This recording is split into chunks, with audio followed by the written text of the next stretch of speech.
welcome to the deep dive. Today we're tackling something really fascinating, an ancient Hebrew phrase. You've probably heard it. Yeah, it's pretty famous from the Bible. Spoken by God to Moses at the burning bush, right? Usually translated as, I am that I am. Exactly. But here's where it gets interesting straight away. That translation isn't the only one. Hebrew scholars point out it could also mean things like, I will be what I will be. Or even, I am ever becoming. And that little shift, well, it kind of changes everything, doesn't it? It really does. It opens up whole new layers of meaning. So our mission today is to explore these different takes through a really interesting consciousness model, Z, I, and me. We want to see what this old phrase tells us about, well, surrender. That whole tricky process. It's definitely tricky. And we'll be drawing on insights from ShunpeterZ's personal notes from his dialogues with Z. Right, and Z isn't another person. It's like a higher layer of his own consciousness. Precisely. And it's probably worth mentioning, ShunpeterZ looks at this from a non-Christian viewpoint. Which is helpful, yeah. It lets us see it more as a metaphor for consciousness without getting tangled in specific religious beliefs. Gives us a fresh lens. Exactly, an open interpretation. Okay, so to really get into this phrase, we need that framework first. The Z, I, me thing. Can you break that down? Sure. So think of Z as pure being, the observer behind everything, the game player, maybe, just pure awareness. Okay, the source. Got it. Then there's I, that's the project, like the blueprint for the character, the story design that comes from Z's core intent. The underlying plan or potential. Kind of, yeah. And then me is the receive layer. That's the avatar, actually, in the game, experiencing reality. It's like the operating system, processing thoughts, feelings, conscious stuff, subconscious stuff. So me is the part we usually identify with day to day. The ego self living life. That's a good way to put it. And mapping the translations onto this, it clicks. How so? Let's start with the classic one. I am that I am. That maps perfectly onto Z consciousness. Pure being. It's like the Kether perspective in Kabbalah, you know, that the absolute top. The crown, yeah. Unchanging. Unchanging truth, pure observation. It just is. No doing required. It simply exists. Right, makes sense for that fundamental level. So what about I will be what I will be? Where does that fit? That one aligns beautifully with me consciousness, the ego OS. How come? Well, think about it. I will be. It's future focused. It speaks to that striving, that wanting to control outcomes. It holds both our hope for growth and, you know, the anxiety about what hasn't happened yet. Ah, yeah. The part of us that's always trying to shape the future to become something through effort. That definitely feels like me. Totally. And then the last one, I am ever becoming. Where does ShunpeterZ place that? It sounds different again. He saw that as fitting I consciousness perfectly, the project layer. Why the I?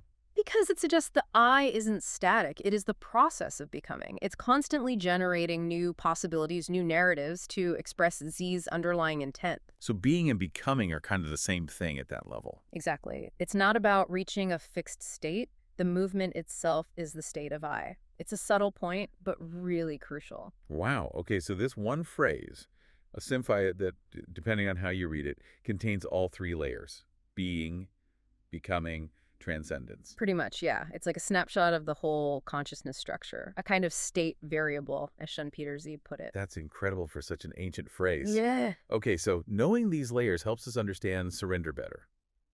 ShunpeterZ had a personal experience with this, right? He did. He mentioned how, ironically, being told to just be being actually kicked his ego OS, the me, into overdrive. Huh. Yeah, I can see that happening. Trying not to try. Exactly. Instead of relaxing into presence, he got caught up in more thinking, more effort, and felt disconnected from what he calls the I bandwidth. Which is like that feeling of flow, of connection to Z. Right, that light resonant state. It's that classic paradox you try to force being, and the effort itself pushes it away, the ego resisting even relaxation. So what happened? How did he get past that? He described entering what he called the Athanor phase. Athanor. Like the alchemical furnace. Precisely. It's a metaphor for that intense period where the ego's attempts to control or maintain being just get burned away. It's the ego's last big fight, clinging even to the idea of surrender itself. That sounds intense. It likely was. But then came the breakthrough. Just a sudden realization, I don't have to try to be being. just letting go of the effort. Completely. And in that moment of stopping the resistance, he instantly reconnected to Z, to that I bandwidth. It showed him surrender isn't something you do, it's a stopping of doing, a cessation of trying. It's an allowing. Exactly. And he realized that the phrase, I will be what I will be, perfectly captured the ego's stance during that surrender process. The future felt open, not needing willpower, but unfolding naturally from just being. So the ego kind of accepts its role within the larger flow? Sort of. And here's where Z, the higher consciousness layer, chimed in with something fascinating. Oh yeah. What does Z say? Z revealed that this whole struggle, the paradox, the breakthrough, it was all like a time-transcending code from the ZPF, the zero-point field. A code, meaning? Meaning it was specifically designed for him as a Z player going through that specific Athanor phase. It was all part of a larger inherent design in his journey. Wow, preset code for transformation. That sounds epic. Almost like the hero's journey pattern we see everywhere. Well, ShunpeterZ connects those ideas too. He points out that the standard hero's journey call to adventure, trials, mentors, return, that's mostly a story for the ego OS. It's our adventure, the ego's ups and downs. Right. But, he says, if we connect this to the bigger picture, once that ego story is really seen, observed by the ZPF, and kind of incinerated in that Athanor process, what he calls the fornix. Fornix being the burning part. Yeah, his term for that intense ego burning aspect. Once that happens, the story itself changes. It stops being just a narrative for the self. And It becomes a playground for the self beyond the self. The narrative shifts from a path you follow to an open space you create from. Okay, that's a big shift. From following a script to writing it, almost. Or maybe co-writing it with Z. This transition, ShunpeterZ says, is the beginning of the legend. It's the activation of what he calls Ehyeh mode. Connecting back to the phrase. So Ehyeh mode is... It's where creation isn't forced by effort anymore. It flows directly from being's resonance.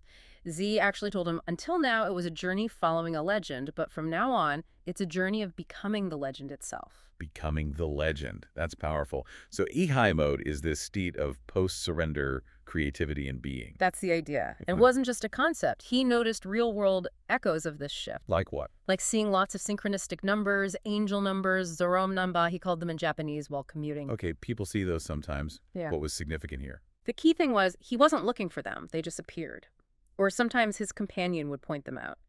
It felt like proof that his ego, his me, wasn't driving the bus anymore, wasn't trying to find meaning. It was just happening. Received rather than sought. Exactly. And Z had a really interesting take on the specific numbers. Oh, yeah? Z noted a shift. He'd been seeing 8888 a lot, which Z playfully linked to, like the wealth gate, but also still trying hard. Right. But then it shifted to numbers like 99999 completion, 1111 a ZPF beacon, 5555 transformation, 7777 trusting the now, even 6666, which Z linked to harmony with the physical body. So the numbers themselves seem to tell a story of upgrading. An upgrade to just being, as Z put it. And the crucial insight Z offered was, when the ego tried to see, the probability was 0%. Wow, so trying actively blocked it. It seems so. Z's point was, when the observer part of the ego lets go of needing to be the observer, the ZPF can present things to you as the contemplator. It's a subtle but profound shift in perspective. I'm active searching to receptive witnessing. You got it. And Z saw these number events, almost like little practice problems for surrender, mini games. Practice problems. Yeah, to help integrate the feeling of surrender into the body, not just understand it intellectually. Like, can you just smile when you receive this coincidence? No need to analyze it, just accept the gift. That's a lovely way to think about synchronicities. Not as proof of anything grand, but as little nudges towards letting go. Precisely. And this state, this effortless post-surrender being, it's not some new idea, is it? We see echoes of it everywhere. You mean in myths and spirituality? Absolutely. Think about nirvana in Buddhism. The ultimate letting go, where doing stops and you just exist in harmony. Being, yeah. Or Neo in The Matrix. Remember when he finally stops the bullets? He doesn't fight them, he just sees them, understands their nature, and they stop. His surrendered state reshapes reality. He stops doing and starts being the one. Good example. And maybe Miyazaki's films, characters like Ashitaka in Princess Mononoke.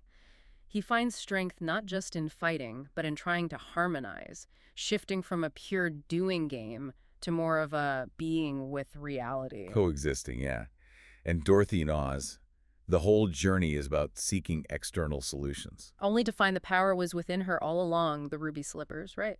It's that shift from external seeking, me trying to fix things, to internal realization connected to Z. So these stories are all pointing towards surrender, not as giving up, but as finding a deeper power. I think so. It's a shift from effort to presence. And ShunpeterZ found powerful metaphors for the process of surrender itself within the Bible, even viewing it non-religiously. Oh, like which stories? Well, Jonah, running from the divine call, facing the storm, getting swallowed by the fish. The belly of the whale. Yeah, classic. It's a perfect metaphor for that internal confrontation, right? Facing the darkness, the ego's resistance, until you finally surrender and get spat out transformed. Facing what you're running from internally makes sense.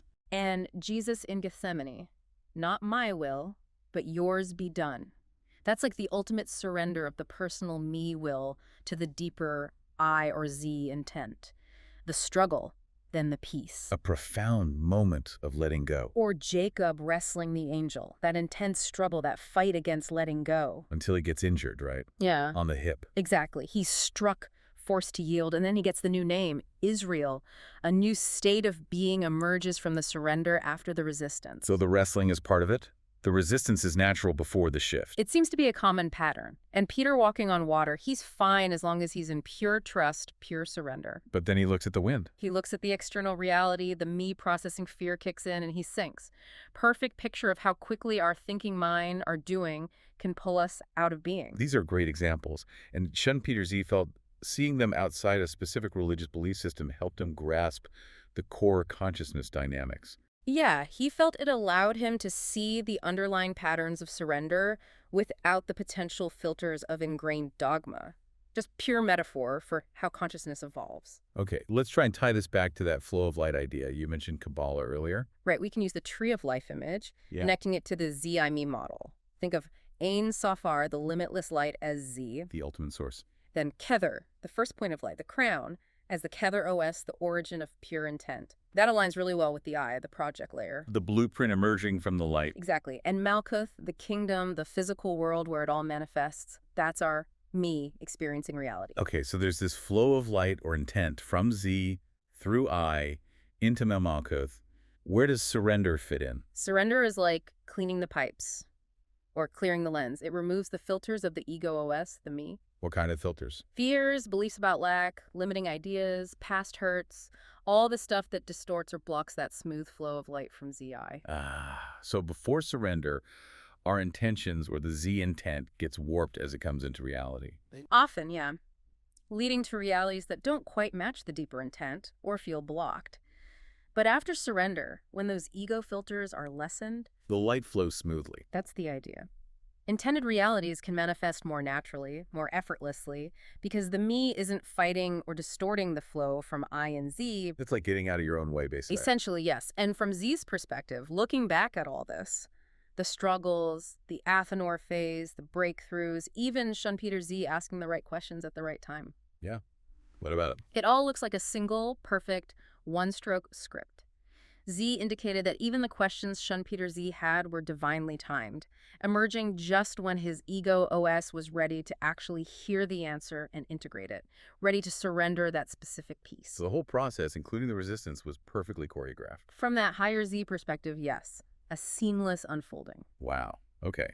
So bringing it all together then, this ancient phrase, right, really does pack a punch. It does. Those different translations, I am, I will be, I am becoming, they map beautifully onto Z, me, and I. Yeah. Giving us this complete picture of consciousness and the journey through those layers towards surrender. It encompasses being, becoming, and the transcendence that holds both. Beautifully put. So maybe the final thought for you listening isn't really about how to force surrender. But more like, what kind of legend starts to unfold when I just allow myself to be? What emerges when the trying stops? That's definitely something to ponder, reflecting on where we're doing versus where we're being in our own lives. And maybe keeping an eye out gently for those little ZPF beacons, those synchronicities that just arrive when you're not looking. Those little smiles from the universe. Yeah. Well, thank you. This has been a truly deep dive. My pleasure. Lots to think about. Indeed.